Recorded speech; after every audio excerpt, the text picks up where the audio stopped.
வணக்கம். Welcome to கதை திரட்டு. இந்த வீடியோவில் நம்ம என்ன கதை கேட்க போகிறோம்னா, உறவாடும் நெஞ்சங்கள் கதையின் முதல் பகுதி. நம்ம சேனலை இதுவரைக்கும் சப்ஸ்கிரைப் பண்ணாதவங்க சப்ஸ்கிரைப் பண்ணுங்க. பக்கத்தில் இருக்கிற பெல் ஐகானை கிளிக் பண்ணி ஆல்ங்கிற ஆப்ஷனை ப்ரெஸ் பண்ணுங்க. ஸோ தட் நான் போடுற கதைகளை உடனுக்குடனே நீங்கள் கேட்கலாம். வாங்க கதைக்குள்ளே போகலாம். காலை மணி 7. சூரியன் தன் பொற்கதிர்களை இலவசமாக பூமிக்கு அனுப்பி கொண்டிருந்தான். அந்த வீட்டின் பூஜை அறையில், "ஏழுமலையானே, வேங்கடரமணா, எல்லாரையும் ஆரோக்கியமா ஆனந்தமா வையப்பா" என்ற வாய்விட்டு சொல்லி கீழே விழுந்து நமஸ்காரம் செய்தாள் தனலட்சுமி. எழுந்தவள் கற்பூர ஆரத்தி காட்டும் முன் ஹாலில் கணவரோ மகளோ இருக்கிறார்களா என்று பார்த்தாள். அங்கே இருந்தால் ஆரத்திக்கு கூப்பிடுவாள், இல்லையானால் தன் வேலையை பார்ப்பாள். அவளுடைய குணம் அப்படி, அமைதியிலும் அமைதி. புருஷன் பெண் பிள்ளையிடம் எதுவும் கேட்க மாட்டாள். இவள் கற்பூரத்தை கொளுத்தும் வேளை சரியாக அவள் மகள் துர்கா வந்து விட்டாள். கணவர் நாராயணசாமிக்கும் அவளுக்கும் கற்பூரத்தை காண்பித்தாள். "என்னம்மா, நேத்தியோட பரீட்சை முடிஞ்சுடுத்தே, இன்னைக்கு ரெஸ்ட் எடுக்க கூடாதா? வெளியே கிளம்பிட்ட?" என்றார் நாராயணசாமி. "இன்னைக்கு நாங்க சிநேகிதிகள் எல்லாரும் சேர்ந்து மீனாட்சி அம்மன் கோவிலுக்கு போறோம்ப்பா. அப்படியே லஞ்ச் வெளியே எங்கேயாவது சாப்பிட்டுட்டு வந்துடலாம்னு நினைச்சுக்கிட்டு இருக்கோம்." "நல்ல காரியம்தான். அடுத்த வருஷம் யார் யார் எங்க இருப்பீங்களோ யாருக்கு தெரியும்?" "ஆமாம்ப்பா, 2 பேருக்கு கல்யாணம் நிச்சயமாயிருக்கு. 2 பேருமே ஸ்டேட்ஸ் போறாங்க" என்றாள் துர்கா. "நீ பச்சை கொடி காண்பிக்க மாட்டேங்கிறையம்மா. நீ மட்டும் சம்மதம் சொல்லு, உனக்கும் கல்யாணம் பண்ணி நாடு கடத்திடலாம்" என்றார் நாராயணசாமி. "என்னப்பா நீங்க, எம்எஸ்சி ரிசல்ட் வந்ததும் நான் பிஹெச்டி பண்ற எண்ணத்துல இருக்கேன்ப்பா. இப்பவே எதுக்கு கல்யாணம்? இந்த துர்காஷ்டமிக்கு உனக்கு 23 வயசு நிரம்பிடுச்சுமா, அதை நினைவு வச்சுக்கோ" என்றாள் தனலட்சுமி. "இப்பெல்லாம் யாரும் 23 வயசுக்கு கல்யாணம் பண்றதில்லம்மா. அவங்க அவங்க காலில் நிற்கிற சக்தியை உண்டாக்கிக்கிட்டு அப்புறம்தான் கல்யாணம் எல்லாம்" என்றாள் துர்கா. அப்போது கீழே வந்த துர்காவின் அண்ணன் நடராஜ், "அம்மா, காஃபி எங்கம்மா?" என்று கத்தினான். "இப்பதானே வர்ற, அதுக்குள்ள அம்மாவை எதுக்கு மிரட்டுற?" என்றாள் துர்கா. "நீ வாயை மூடு, நான் அம்மாவைத்தானே கேட்குறேன், நீ எதுக்கு நடுவுல வர்ற?" அவசரமாக உள்ளே போய் காஃபி கொண்டு வந்தாள் தனலட்சுமி. அதை எடுத்துக்கொண்டு செல்போனையும் கையில் எடுத்துக்கொண்டு திரும்பவும் மாடிக்கு போய்விட்டான். "ஏமா, இவன் சுதாரிச்சுக்க போறானா இல்லையா? 4 தரம் பேப்பரா எழுதி ஒரு டிகிரி வாங்கி 2 வருஷம் ஆச்சு. ஒரு வேலையும் உருப்படியா பார்க்காம எதுக்குத்தான் இப்படி இருக்கானோ தெரியல. எனக்கு இவனோட பேச ஆரம்பிச்சாலே படபடப்பாயிடுது. அம்மா கேட்க மாட்டா? துர்கா, நீயாவது அவனை கேளேம்மா" என்றார் நாராயணசாமி. "அவனுக்கே என்ன செய்யணும்னு புரியலேன்னு தோணுதுப்பா. அவன் என்ன சின்ன குழந்தையா, நாம புத்தி சொல்ல? ஆனாலும் நான் கேட்டு பார்க்குறேன். நீங்க டென்ஷன் ஆகாதீங்கப்பா" என்றாள் துர்கா. "இதை பாரு தனம், அவனுக்கு ஒரு கல்யாணம் பண்ணாதான் சரியா வருவான்னு நேத்திக்கு கூட சொன்னனே, கேளேன் உன் பிள்ளைய" என்றார் நாராயணசாமி. "நான் எங்க சித்தி பொண்ணு சரோஜாவோட பொண்ணை மனசுல வச்சுதான் சொன்னேன். ஆனா ரொம்ப வசதி ஒன்றும் கிடையாது. என்ன சொல்ற? பொண்ணு பிஏ, பார்க்க நல்லா இருப்பா, அவ்வளவுதான்" என்றார் நாராயணசாமி. "வசதி என்னங்க வசதி, அது எல்லாத்தையும் விட நல்ல குணவதியா இருக்கிறது தான் முக்கியம். இவனுக்கு அது போதாது. வர வர வர்றவை இவன் அனுசரிச்சு போகணும். நம்ம கிட்ட இருந்து அவனை பிரிக்க கூடாது. வேற பணம் காசு அதிர்ஷ்டம் இருந்தா தானே வரப்போகுது" என்றாள் தீவிரமாக. "இங்க பாருங்கப்பா, பணம் காசு தர வேண்டாம் பொண்ணு வீட்டுக்காரங்கன்னு சொல்ற பிள்ளையை பெத்தவங்க இவங்க" என்ற துர்கா சொல்ல, "அதில்லம்மா, இவ இப்படி சொன்னா நாளைக்கு உனக்கு வர்றவங்களும் அப்படியே சொல்வாங்கன்னு உங்க அம்மாவுக்கு எண்ணம். சரியா தனம்?" என்றார் நாராயணசாமி. "என்ன கேலி பண்றதை விட்டுட்டு வீட்டுக்கு ஒரு மருமகளை கொண்டு வர வழியை பாருங்க" என்றாள் தனம். 10 நிமிடங்களில் சமையல்காரி சொர்ணா டிஃபனை கொண்டு வந்து டேபிளின் மேல் வைத்து தட்டுக்களை வைக்கும் முன் குபீர் என்று சென்ட் வாசனை அந்த அறையில் எல்லோருடைய மூக்கையும் துளைத்தது. நடராஜன் உள்ளே நுழைந்தான். "சாப்பிடுற வேளையில இது என்ன குடலை குமட்டுற மாதிரி ஒரு சென்ட் நாத்தம்?" என்று கேட்டாள் துர்கா. "ஏய், நிறுத்து உன் அதிக பிரசங்கத்தனத்தை. இது எத்தனை காஸ்ட்லி சென்ட் தெரியுமா? குடலை குமட்டுறதாமே" என்று தங்கையை கடுப்படித்தான். "அம்மா, என்னம்மா டிஃபன்?" என்று தனத்தை கேட்டுக்கொண்டு தட்டின் முன் உட்கார்ந்தான். தனம் பொங்கலை வைக்க, "என்னம்மா இதையெல்லாம் ஒரு டிஃபன்னு பண்றியேம்மா, மனுஷன் சாப்பிடுவானா இத?" என்று எரிந்து விழுந்தான். "அதுக்குத்தான் அம்மாவும் அப்பாவும் உனக்கு பொண்ணு பார்த்து வச்சிருக்காங்க. அண்ணி வந்து உனக்கு நல்லா புது தினுசா பலகாரமா தினமும் செஞ்சு போடுவாங்க. அம்மாவுக்கும் ரெஸ்ட்" என்றாள் துர்கா. "ஏய் துர்கா, நீ பேசுறது கொஞ்சம் கூட சரியில்ல" என்று இவன் சொல்லிக் கொண்டிருக்கும் போதே நாராயணசாமி, "நான் 10 நிமிஷம் கழிச்சு வந்து சாப்பிட்றேன்" என்று எழுந்து போய்விட்டார். "பாரேன், அப்பா பசியோட எழுந்து போயிட்டாங்க" என்றாள் தனம் இவளிடம். "பேசாம இரும்மா, அண்ணனும் எழுந்துட போகுது. நான் அண்ணன்கிட்ட பேசணும்னு தான் அப்பா எழுந்து போயிருக்காரு" என்றாள் துர்கா. வெளியே வந்து அண்ணனிடம், "இத பாருனே, நீ ஒரு கல்யாணத்தை பண்ணிக்கோ. அடுத்தது ஜவுளி கடையையோ இல்ல ஸ்கூலையோ பார்த்துக்க ஆரம்பிக்கணும். அப்பா பாவம் ரொம்பவே சிரமப்படுறாரு. உடம்புக்கு முடியல. வயசாயிட்டு வருதில்ல" என்று துர்கா சொல்லி முடிக்கவில்லை. வள் என்று அவள் மேல் விழுந்தான். "ஏன், நீ போய் உன்னை பார்த்துக்கிறது தானே? நீ எனக்கு தங்கையா இல்ல பாட்டியா? நீ என்ன எனக்கு புத்தி சொல்றது?" "இத பாரு, யாராவது சொல்லணும். நான் சொல்றேன். அம்மா பேச மாட்டாங்க. அப்பா பேசினா படபடப்பு வந்துடுது. நீயாவும் தெரிஞ்சுக்கிறது இல்ல. அப்புறம் இதுக்கு என்னதான் வழி சொல்லு" என்றாள் துர்கா. "இப்ப நான் என்ன தெரிஞ்சுக்கணும் சொல்லு தாயே" என்றான் கேலியாக நடராஜ். "இத பார், எல்லாரும் பாஸ் பண்ண வயசை விட 2 வருஷம் கூடவே எடுத்துக்கிட்டு தான் கிராஜுவேஷனை முடிச்சிருக்க. அப்பா ஏதாவது சொன்னாரா? ஆச்சு, அதை முடிச்சு 2 வருஷம் ஆயிடுச்சு. உன்னை பெரிய படிப்பு படிக்க வைக்கணும்னு அப்பா எவ்வளவு ஆசைப்பட்டாரு, உனக்கே தெரியுதா" என்றாள் துர்கா. தூரத்தில் ஹாலில் ஈசி சேரில் இருந்த நாராயணசாமியும் சமையல் அறையில் இருந்த தனமும் கேட்டுக்கொண்டிருந்தார்கள். துர்கா சொல்ல வேண்டியதைத்தான் சொல்கிறாள். ஆனால் எங்கே பெரிய சண்டையாகி விடுமோ என்று அவர்களுக்கு உள்ளூர பயம்தான். "அவர் என்ன பெரிய படிப்பு படிக்க வைக்க ஆசைப்பட்டா மட்டும் போதுமா? எனக்கு ஆசை இருக்க வேண்டாமா? நீ தான் கடையோ ஸ்கூலையோ இல்ல 2யுமே பார்த்துக்கோயேன். யார் வேணாங்கிறா?" என்றான் நடராஜ். "இத பாருனே, எனக்கு எம்எஸ்சி முடிச்சு பிஹெச்டி பண்ணணும்னு ஆசையா இருக்கு. ஆனா தொடர்ந்து அப்பா இப்படி கஷ்டப்படுறத பார்த்துக்கிட்டு இருக்கவும் என்னால முடியல. நீ அதையெல்லாம் ஏத்துக்கிட்டு அவருக்கு ஓய்வு கொடுக்கறது தான் நியாயம்." "துர்கா, போதும் நீ பேசுனது. எனக்கு இன்னும் கொஞ்ச நாள் சுதந்திரமா இருக்கணும். அப்பாவுக்கு முடியுது, செய்யறாரு இல்லையா? பெரிய மனுஷி நீ செய். என்ன வேலைக்கு போ, கல்யாணம் பண்ணிக்கோன்னு இப்போதைக்கு நீங்க யாரும் சொல்ல வேண்டாம். அந்த பாடாவதி ஜவுளி கடையிலேயும் அந்த இடிஞ்சு போயிருக்கிற ஸ்கூல்லேயும் போய் என்னால வேலை செய்ய முடியாது. நான் புதுசா பண்றதுக்கு என்னன்னு பெரிய பாட்டி மாதிரி நீ அடுத்தது கேப்ப. என்னை என் போக்கிலேயே விடுங்க. எனக்கு தெரியும் எதை எப்படி எப்ப பண்ணணும்னு. இனிமே இதை பத்தி என்கிட்ட யாரும் பேச வேண்டியதில்ல" என்றவன் விருட்டென்று எழுந்து போய்விட்டான். நல்ல வேளையாக பேச்சு வாக்கில் தட்டை காலி பண்ணியிருந்தான். இல்லையானால் தனம் அதற்கும் வேறு வருத்தப்படுவாள்.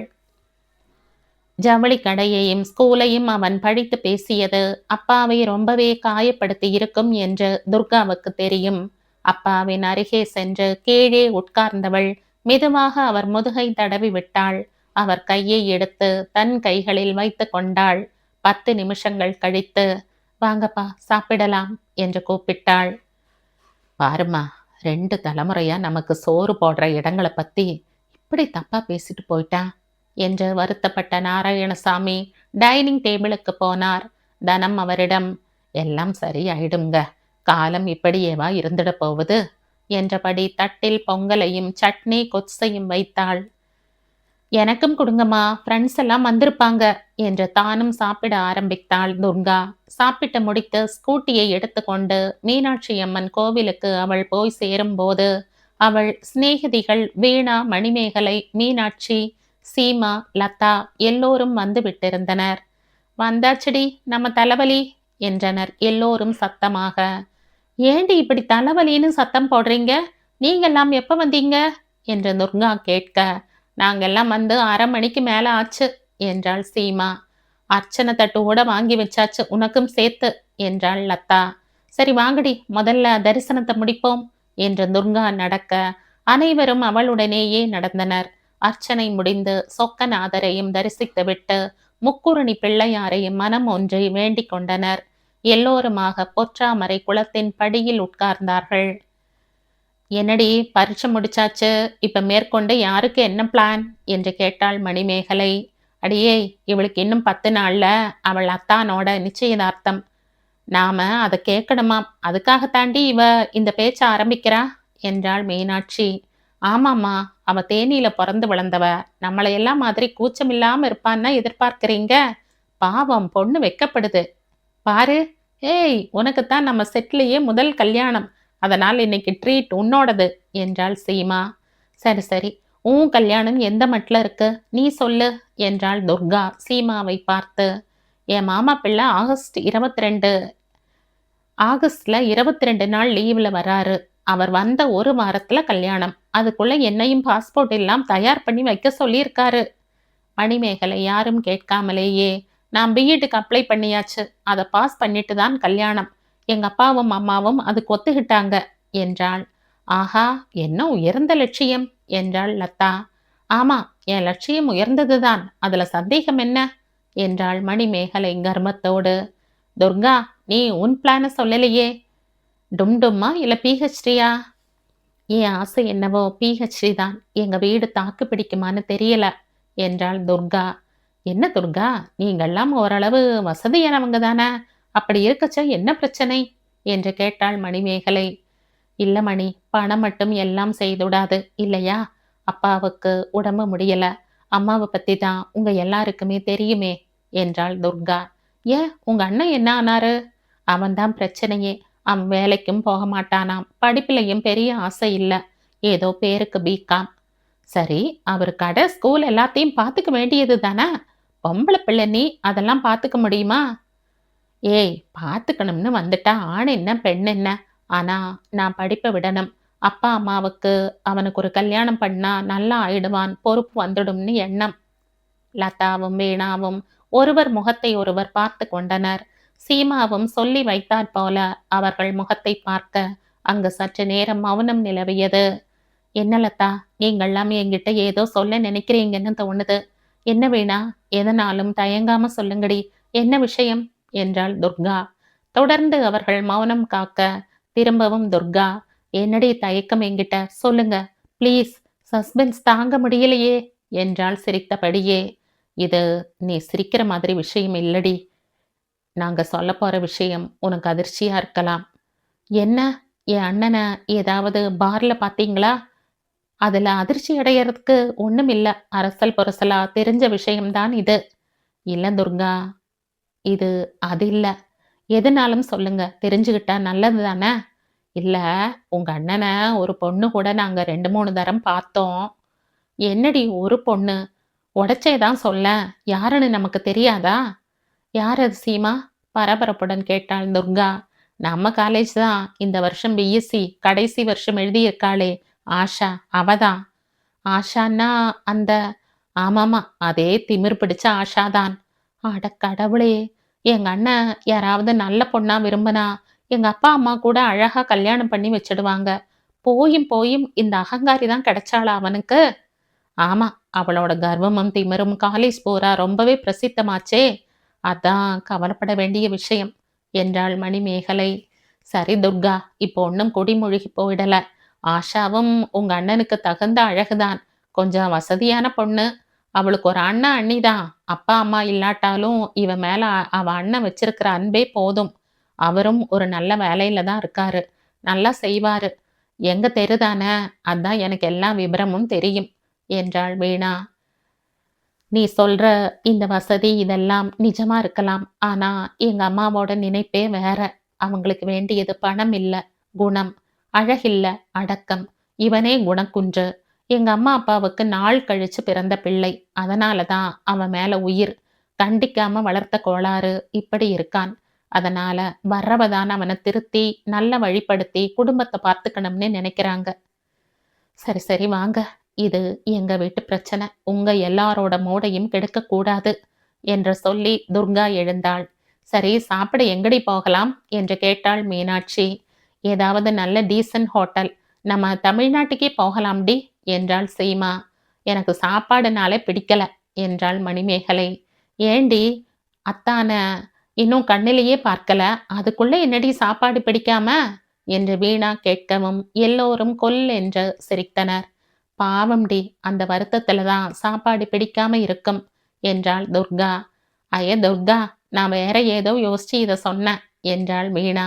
சீ போங்கடி, நீங்களும் உங்க ஜோக்கும் என்று மணிமேகலை பொய் கோபத்துடன் சொல்ல ஒரு நடமாடும் மலர்கொத்தாக அந்த கூட்டம் அப்படியே வெளிவந்தது. அதற்குள் துர்கா ஒரு நிமிஷம் என்றாள். என்ன துர்கா என்ற தோழிகளிடம், நீங்க பார்த்தது என் அண்ணன் நடராஜதானா? அவன் கூட பார்த்தது ஆஷாதானா? நிச்சயமா தெரியுமா என்று கேட்டாள். என்னடி, உங்க அண்ணனை எங்களுக்கு தெரியாம என்ன? ஆஷாவையும் தான் இத்தனை நாளா காலேஜ்ல பாக்குறமே.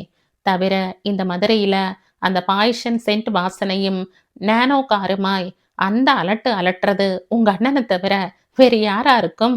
சாரிடி இப்படி சொன்னதுக்கு என்றாள் சீமா. சொல்லியாச்சு, அப்புறம் சாரி என்ன என்ற லதா சொல்ல, ஆமா எங்க வச்சு அவங்கள பார்த்தீங்க என்று கேட்டாள் துர்கா. எங்க பார்க்கலைன்னு கேளு. ஒரு நாள் பழமுதிர் சோலை, ஒரு நாள் வைகை டேம், ஒரு நாள் திருப்பரங்குன்றம் மலை மேல, ஒரு நாள் பாண்டியன் ஹோட்டல். போதுமா என்று எல்லோரும் மாறி மாறி சொல்ல, போதும்பா போதும் என்றாள் துர்கா. விட்டால் அழுது விடுவாள் போல் இருந்தது. சரி வாங்கடி, இன்னொரு முறை அம்மனை தரிசனம் பண்ணிட்டு கிளம்பலாம் என்றாள் மணிமேகலை. நான் மீனாட்சி சொல்றேன், மகளே, உன் திருமணம் விரைவில் நல்லபடியாக நடக்கும். அதற்காக ஒரே நாளில் நீ 2 முறை என்னை தொந்தரவு செய்ய வேண்டிய அவசியம் இல்லை என்று கையை ஆசிர்வாதம் செய்யும் போஸில் வைத்து மீனாட்சி சொல்ல, ஆமாம் பொண்ணுங்களா, இப்ப திரும்ப வரிசையில நிக்க நம்மால ஆகாது, ரொம்ப லேட் ஆயிடும் என்றாள் லதா. ஆமா, அதுக்கப்புறம் ஹோட்டலுக்கு போனா காலி பாத்திரங்களை எல்லாம் தேய்ச்சு கழுவிட்டு வர வேண்டியதுதான் என்று சொல்ல எல்லோருமாக கிளம்பினர். ஹோட்டல் சேர்ந்து மட்டும் என்ன, கொஞ்சம் கலாட்டாவா? ஒரு மாதிரி அதகலப்படுத்தி விட்டு சர்வருக்கு தாராளமாக டிப்ஸ் கொடுத்து விட்டு மேனேஜரிடம் சாப்பாடு ஃபர்ஸ்ட் கிளாஸ் என்று சொல்லிவிட்டு கிளம்பினார்கள். இந்த முறை எல்லோருக்கும் கண்கள் நனைந்து விட்டன. அடிக்கடி போன்லயாவது பேசுங்கடி என்று ஒருவருக்கொருவர் சொல்லிக்கொண்டு கனத்த மனசோடு பிரிந்தனர். டோனி வீடியோ 10 வாசலில் தன் ஆக்டிவாவை கொண்டு நிறுத்திய ஆஷா மணியை பார்த்தாள். 10 நிமிடங்களாவது ஆகும் நடராஜ் வருவதற்கு என்று தோன்றியது. ஹாய் டோனி என்றாள். ஏய், நீ சீக்கிரம் வந்துட்டியா இல்ல நட்டி லேட்டா என்று கேட்டான் டோனி ராஜாராமன். நல்ல பெயராக வைத்துவிட்டு வீட்டில் என்னவோ பெயரில் கூப்பிட்டு அதுவே நிலைத்து ராஜாராமன் டோனியாகவும் நடராஜ் நட்டியாகவும் ஆகிவிட்டார்கள். டோனி நட்டிக்கு கிளாஸ்மேட், ஜிக்ரி தோஸ்த், அதனால் ஆஷாவுக்கும் சிநேகிதன். இப்போது இவர்கள் காதலுக்கு உதவியாளன். ஒரு சிநேகிதன் காதலிக்க ஆரம்பித்தால்தான் எல்லோருக்கும் ஒரு தேஜஸ் வந்துவிடுமே. அங்கே சந்தித்துத்தான் இருவரும் எங்கேயானாலும் போவார்கள். டோனி நன்றாக ரகசியம் காப்பான். நட்டிக்கு இன்னும் 2 நண்பர்களும் உண்டு, தீபக், சதீஷ் ஆகியவர்கள். சமயத்தில் எல்லோருமாக ஏதாவது சாக்கு சொல்லி தண்ணி அடிப்பார்கள். புதுசா ஏதாவது சீடி வந்திருக்கா டோனி என்று கேட்டுக்கொண்டே தடுப்புக்கு உள்ளே போனாள் ஆஷா. இல்லம்மா, உனக்கு என்ன வேணும் சொல்லு, நான் வாங்கி வைக்கிறேன் என்றான் டோனி. குறிப்பா ஒண்ணுமில்ல என்றவள் அங்கிருந்த அந்த வாரத்து வீக் பத்திரிகையை கையில் எடுத்துக்கொண்டு நாற்காலியில் அமர்ந்தாள்.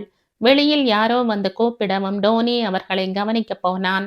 அடுத்த 10 நிமிடங்களில் மஞ்சள் நானோ கார் வந்து நின்று விட்டது. உள்ளே வந்த நடராஜ், ஆஷா, ஐ ஆம் ஹியர் என்று சொல்லிக்கொண்டே உள்ளறைக்குள் போனான்.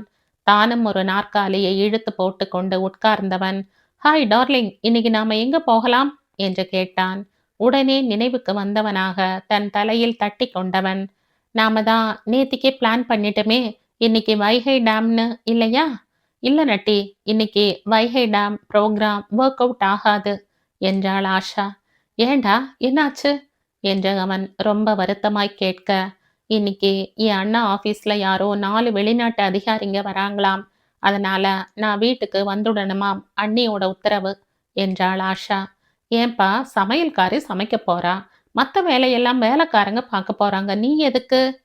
ஐயோ, உனக்கு என் அண்ணனை பத்தி தெரியாது. வீட்டுக்கு யாராவது வராங்கன்னா எல்லாரும் வீட்டிலே இருந்தே ஆகணும்னு நினைப்பார். நல்ல வேளையா அவங்க லஞ்சுக்குத்தான் வராங்க, அதனால தான் என்றாள். அண்ணிகிட்ட ஏதோ ஒரு பொய்ய சொல்லிட்டு வெளியே வந்திருக்கேன். இன்னும் 1 மணி நேரத்துல நான் வீட்ல இருக்கணும். இல்லனா எங்க அண்ணன் தங்கிட்ட சொல்லிட்டு பெர்மிஷனோட பண்ணா எத்தனைக்கு எத்தனை ஒத்துழைப்பாரோ அத்தனைக்கு அத்தனை சொல்லாம செஞ்சா பிடிக்காது. வெளுத்துடுவார்.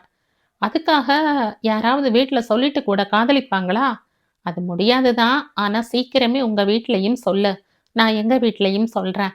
கல்யாணம் பண்ணிக்கிற வழி பார்க்கலாம் என்றாள் ஆஷா. சரி வா, இங்க கிட்டக்க போய் ஐஸ்கிரீம் மட்டும் சாப்பிட்டுட்டு போகலாம் என்று காரை கிளப்பினான். நானோவிலேயே இடம் கம்மி, கிட்ட உட்காரணும். அதிலும் இவர்களோ விட்டால் மடியிலேயே உட்காருகிற கேஸ். இவன் அன்பே வா, என் முன்பே வா என்று சீட்டி அடிக்க அவள் கூட பாட இருவரும் ஐஸ்கிரீம் பார்லருக்கு போனார்கள்.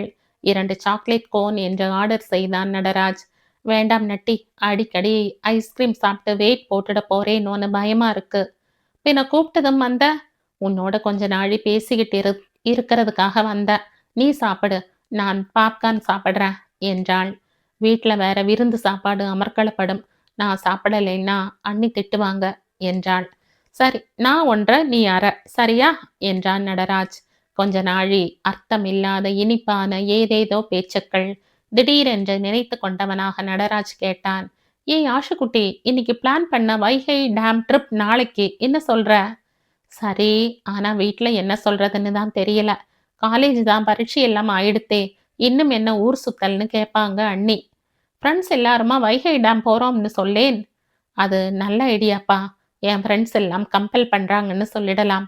ஆஹா, உனக்கு கூட மூளை வேலை செய்யுது. ஏய், என்ன கொழுப்பா? என் மூளை எப்பவுமே வேலை செய்யும். ஆனா உன்னை காதலிக்க நினைச்ச போதுதான் சுத்தமா மழுங்கி போச்சு. அவன் தொடையை நறுக்கென்று கிள்ளினாள் ஆஷா. சரி வா, இப்ப நாம கிளம்பலாம் என்றாள். ரொம்ப அவசரமா என்னை விட்டு போக என்று அவள் கையை பிடித்து கொண்டான் நடராஜ். விடுப்பா, எனக்கு மட்டும் போக ஆசையா? ப்ளீஸ் எழுந்திரு என்று கெஞ்ச இருவரும் அந்த இடத்தை விட்டு கிளம்பினார்கள். 2 நாட்கள் சென்ற பின் ஒரு சாயந்தர வேளையில் நடராஜ் வந்ததும், வாயேன், நாம ஒரு ஆட்டம் செஸ் விளையாடலாம் என்று கூப்பிட்டாள் துர்கா. எனக்கு போர் அடிக்கும், நீதான் ஜெயிப்ப என்றான் நடராஜ். இல்ல, நான் உனக்கு விட்டு கொடுத்து சமத்தா விளையாடுறேன். ஐயா, நீ விட்டு கொடுத்து நான் ஜெயிக்கணுமாக்கும்? சரி வா, மாடிக்கு போகலாம். நாம பால்கனியில உட்கார்ந்து கொஞ்சம் பேசலாம். அப்படின்னா நீ டீ போட்டு எடுத்துக்கிட்டு வரணும் என்றான் நடராஜ். சரி சரி போ, நான் டீ போட்டு எடுத்துட்டு வரேன் என்று அவனை அனுப்பிவிட்டு டீ போட விரைந்தாள். மாடி பால்கனியில் டீ கப்புடன் இருவரும் உட்கார்ந்தனர். Out with it. என் அருமை தங்கையே, நீ ஏதோ சொல்ல நினைக்கிற. அதுக்கு செஸ்ஸும் கேரமும் எதுக்கு? சொல்ல நினைக்கிறத என்றான் நடராஜ்.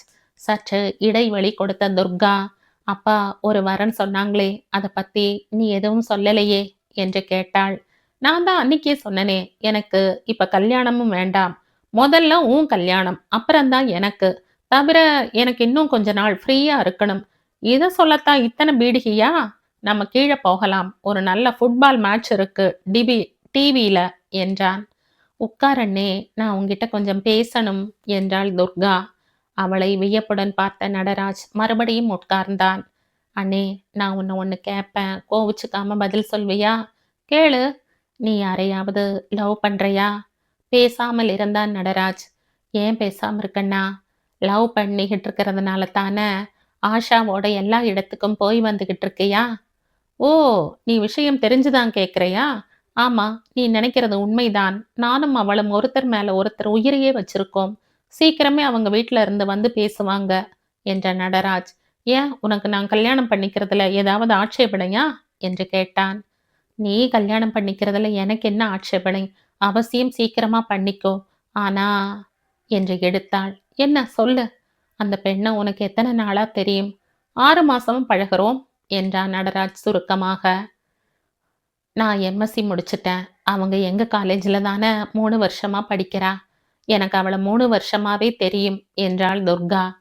அதனால நீ அவளை பத்தி ஏதோ என்கிட்ட சொல்ல நினைக்கிற இல்லையா? நீ கேட்கலைனாலும் நான் சொல்ற எண்ணத்துல தான் இருக்க. நான் சொல்ற அபிப்பிராயத்துக்காக நீ என்னை கோவிச்சுக்காத. அந்த பெண்ணோட குணம் காலேஜில் எல்லார் மத்தியிலும் ரொம்பவே பிரசித்தம். குணம்னா குணம்னா அவளோட கோபம், ஆத்திரம், சண்டை போடுற குணம் எல்லாமே தான். மகா அகம்பாவி, திமிர் பிடிச்சவள்னு பியூன்ல ஆரம்பிச்சு பிரின்சிபால் வரைக்கும் எல்லார்கிட்டையும் பேர் வாங்கி இருக்கா. நம்ம வீட்டுக்கு அவள் சரிப்படுவாளா? எல்லாரையும் விடு, உன்னோடையாவது நல்லபடியா நடந்துக்கணும் இல்லையா? அதான் என்னோட கவலை. கொஞ்சம் நீ யோசிச்சுக்கோ. ஏய், டீனேஜ்ல வீட்டுக்கு செல்ல பெண்கள் இப்படியெல்லாம் இருக்கிறது சகஜம் தானே. நாளைக்கே குடும்பத்துக்கு வந்துட்டா எல்லாம் சரியாயிடும். இது ஒரு பெரிய விஷயமா? அப்படி இல்லைண்ணே. ஏதாவது ஒருத்தர்கிட்டனா பரவாயில்ல. காலேஜ் மொத்தமும் எல்லார்கிட்டையும் எல்லா டிபார்ட்மெண்ட்லயும் அவளுக்கு சண்டைக்காரின்னு தான் பேரு. போன தரம் அவள் காலேஜ் யூனியன் செக்ரட்டரி ஆகணும்னு நின்னுட்டு ஜெயிக்கல. ஜெயிச்சவளை என்ன பாடுபடுத்தி இருக்கா தெரியுமா? அதான் விஷயம் தெரிஞ்சதுல இருந்து ரொம்ப கவலையா இருக்கு. கொஞ்சம் யோசனை பண்ணுனே ப்ளீஸ். அதெல்லாம் ஒரு யோசனையும் பண்ண வேண்டிய தேவை இல்ல. நான் 6 மாசமா பழகுறேனே, எனக்கு ஒண்ணும் அப்படியெல்லாம் தெரியல. நீ முதல்ல இந்த எண்ணத்தை மனசுல இருந்து எடுத்துடு. இல்லனா அவ வரும்போதே இந்த எண்ணத்திலேயே இருந்தீன்னா வீடு அனாவசியமா 2 படும். அப்பாவையும் அம்மாவையும் வேற இந்த மாதிரி சொல்லி மாத்திடாத. என்னால அவளை தவிர வேற யாரையும் கல்யாணம் பண்ணிக்க முடியாது என்று காட்டமாக சொல்லி முடித்த நடராஜ் மடமடவென்று கீழே இறங்கி சென்று விட்டான். இதற்கு மேல் பேசினால் இவனுக்கு பிடிவாதம் தான் அதிகமாகும் என்று தோன்றியது துர்காவுக்கு. அவளும் கீழே இறங்கி தன் வேலைகளை பார்க்க ஆரம்பித்தாள். சரிப்பா துரை, அப்போ சாயங்காலம் பார்க்கலாம் என்று போனை வைத்த நாராயணசாமி உள்ளே பார்த்து, சாயந்தரம் துரை பங்கஜத்தோட வரானாம் என்றார். அவருடைய சின்ன வயது சிநேகிதர் ரங்கதுரை.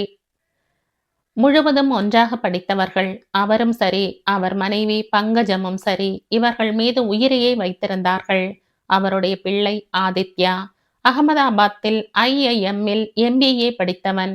ஆளும் மிக அழகாக இருப்பான். அவன் MBAவிற்கு முன் கம்ப்யூட்டர் என்ஜினியரிங் முடித்திருந்தான். அவன் வந்ததும் ஒரு சாஃப்ட்வேர் கம்பெனி ஆரம்பிக்கும் எண்ணத்தில் இருந்தான். அப்பாவும் மத்திய அரசாங்கத்தில் பெரிய ஆபீசராக பணிபுரிந்து ஓய்வு பெற்றவர்.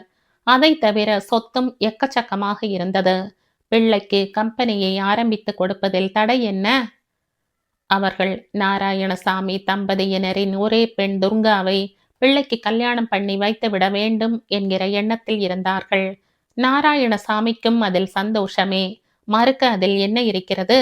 துர்காவிற்கும் ஆதித்யாவிற்கும் இதெல்லாம் ஓரளவு தெரியும். ஆனால் இருவரும் இதை பற்றி எண்ணம் எதுவும் வளர்த்து கொள்ளவில்லை. காலம் கனிந்து வரும்போது தானே வரட்டும் என்ற எண்ணம். நாராயணசாமி தன் பிள்ளை பற்றிய கவலைகளை சிநேகிதரிடம் பகிர்ந்து கொண்டிருந்தார். எல்லாம் சரியாயிடும்பா, நீ வீணா கவலைப்படாத என்று அவர் ஆறுதல் சொல்லிக் கொண்டிருந்தார். அடுத்து பங்கஜம்தான் பேச்சை ஆரம்பித்தாள். என்னதானோ, வீட்டுக்கு முதல்ல மருமகளா இல்ல மருமகனா? யார முதல்ல கொண்டு வர போற என்று கேட்டாள். நம்ம நினப்புல என்ன இருக்கு பங்கஜம், கடவுள் இழுக்கிறபடி நம்ம வாழ்க்கை நடக்குது என்று இழுத்தாள் தனம். எதுக்கு தனம் இத்தனை அலுப்பு என்று பங்கஜம் கேட்க, என்ன சொல்றது பங்கஜம், சொன்னதை கேட்க மாட்டேங்கிறான். நடராஜ் மேல படிக்கவும் மாட்டானாம். சரி கடைக்கு போ இல்ல ஸ்கூலையாவது பார்த்துக்கோனா அதையும் கேட்க மாட்டேங்கிறான். பேசாம ஒரு கால் கட்டை போட்டுடு, எல்லா பிரச்சனையும் தானே தீர்ந்துடும். அதை சொன்னா அதையும் கேட்க மாட்டேங்கிறா. அதான் இப்ப பிரச்சனையே. அதா ஏதாவது பொண்ணை மனசுல வச்சிருக்கியா தனம்? ஆமா பங்கஜம், இவரோட ஊர் சிவகங்கை இருக்கு இல்லையா, அங்க சரோஜான்னு இவருக்கு தங்கச்சி முறை ஆகணும். அவங்க பொண்ணு கல்யாணத்துக்கு நிக்கிறா. கிராஜுவேட், நல்லா மூக்கு மொழியுமா, நல்ல கலராகவும் இருப்பா. சரோஜாவும் ரொம்ப நல்ல மாதிரி, பொண்ணையும் நல்ல மாதிரி வளர்த்துருக்கா. அந்த பொண்ணைத்தான் நான் மனசுல வச்சிருக்கேன். ஆனா இந்த குணக்குஞ்சு ஒத்துக்கணுமே. என்னவோ பகவான் தான் அவனோட கண்ணை திறக்கணும். ரொம்ப வசதின்னு சொல்ல முடியாது, ரொம்ப ஏழையும் இல்லை என்று அவள் சொல்லி முடிக்கும் முன் பங்கஜம், நீ கவலைப்படாத, வசதி எல்லாம் என்ன பெரிய விஷயம், நம்ம வீட்டுக்கு வந்துட்டா நம்ம வசதி தான் அவளோட வசதி, எல்லாம் ஓ நல்ல மனசுக்கு நல்லாவே நடக்கும் என்றாள். நாமும் யோசிக்கணுமா துர்கா? துர்கா ஆதித்யா கல்யாணத்தை முடிக்கணும். காலாகாலத்துல நாமும் பேர குழந்தைகளை பார்க்கணும். துர்கா கிட்ட இது விஷயமா எப்பவாவது கேட்டிருக்கீங்களா என்று கேட்டார் ரங்கதுரை. இல்லைண்ணா, என்னைக்கும் குறிப்பா கேட்டதில்லை. ஆனா பொதுவிலேயே தனக்கு இப்போ கல்யாணம் வேண்டாம், டாக்டர் பட்டம் வாங்கணும்னு ஆசையா இருக்கு அப்படிங்கிறா. ஆனா அவளுக்கு உள்ளூர ஸ்கூலும் கடையும் என்ன ஆகும், அப்பாவால முடியலையேங்கிற கவலையும் இருக்கு. சரி, அதுக்காக அவளை எத்தனை நாள் கல்யாணம் பண்ணாம வச்சிருக்க முடியும் என்றாள் பங்கஜம். அதான் எல்லா குழப்பத்தையும் அந்த மீனாட்சி தான் தீர்த்து வைக்கணும். என்றாள் தனலட்சுமி. ரங்கதுரை நாராயணசாமியிடம், நானா, எனக்கு உங்கிட்ட ஒன்று சொல்லணும் என்று சொல்லிக் கொண்டிருக்கும்போது துர்கா எங்கேயோ வெளியே போயிருந்தவள் வந்து நுழைந்தாள். இவர்களை பார்த்ததும், நமஸ்தே அங்கிள், நமஸ்தே ஆன்டி என்றாள். வாமா, பரீட்சையெல்லாம் நல்லா பண்ணியிருக்கியா என்று கேட்டார் ரங்கதுரை. நல்லா பண்ணியிருக்க அங்கிள். அப்புறம் உங்க 2 பேர் ஹெல்த்தும் எப்படி இருக்கு? நல்லா இருக்கம்மா. ஆனா பாரு, உங்க அங்கிள் உடம்பு எப்படி இழைச்சிருக்குன்னு சாப்பிட்றதே இல்லம்மா என்றாள் பங்கஜம். ஏமா, எந்த பொம்மனாட்டியாவது தன் புருஷன் நல்லா சாப்பிட்டு குண்டா இருக்கான்னு ஒத்துப்பாளா சொல்லு என்றார் ரங்கதுரை. எல்லாம் நீ எங்க வீட்டுக்கு வந்து கவனிச்சு சாப்பாடு போட்டா சரியாயிடும் என்றார். துர்கா முகம் சிவந்து போனாள். அது மட்டும் இல்ல, நானா, ஆதி ஊர்ல இருந்து வந்திருக்கான். ஒரு நாள் இவங்க 2 பேரும் பேசிக்கட்டும்பா. அவங்க நினைப்பை பரிமாறிக்கிறது தான் இப்பெல்லாம் சகஜமாயிடுத்தே. ஆமா, உன்னை பங்கச்சத்தை கல்யாணம் பண்ணிக்கிறியான்னு கேட்டாங்களா என்று கேட்டார் நாராயணசாமி. ஆமா, இப்ப அதான் பிரச்சனை என்று பங்கஜம் நொடிக்க, இல்லை நானா, என்னை கேட்காமலேயே நிச்சயம் பண்ணிட்டாங்க தெரியுமா என்றார் ரங்கதுரை. ஏன் அங்கிள், கேட்டிருந்தா மட்டும் எங்க அழகு அருமை ஆன்டியை வேண்டாம்னு சொல்லியிருப்பீங்களா என்று கேட்டாள் துர்கா. இடி இடி என்று சிரித்தார் ரங்கதுரை. சரி, நீ சொல்லு துர்கா, எப்ப ஆதியோட பேசுற? நாளைக்கு வர சொல்லட்டுமா என்று கேட்டார். நான் போய் எல்லாருக்கும் காஃபி கொண்டு வரேன் என்று துர்கா உள்ளே போய் விட்டாள். இந்த காலத்து பசங்க வெக்கப்படுறது கூட எவ்வளவு நாசுக்கா பண்றது பாரேன் தனம் என்றாள் பங்கஜம். நெஜந்தா, இந்த காலத்து குழந்தைகளுக்கு நம்மளை விட முதிர்ச்சி அதிகம். அதுவும் பெண் குழந்தைங்க ரொம்பவே சமர்த்து என்றாள் தனம். துர்கா காஃபி கொண்டு வந்து கொடுத்தாள். சாப்பிட்டு விட்டு எல்லோரும் கிளம்பும் போது, நான் நான் நாளை காலையில் ஆதித்யாவை அனுப்புறேன். துர்காவும் அவனுமா திருப்பரங்குன்றம் போயிட்டு வரட்டும் என்றார் ரங்கதுரை. துர்கா ஒன்றுமே சொல்லாமல் தந்தையை பார்த்தாள். அனுப்புடா, சிச்சி, அனுப்புங்க சம்பந்தி என்றார் நானா. ஹோவென்ற சிரிப்புடன் நாராயணசாமியிடம் மற்றவர்கள் விடை பெற்றனர். இந்த கதையின் தொடர்ச்சியை அடுத்த பதிவில் கேட்கலாம். நன்றி.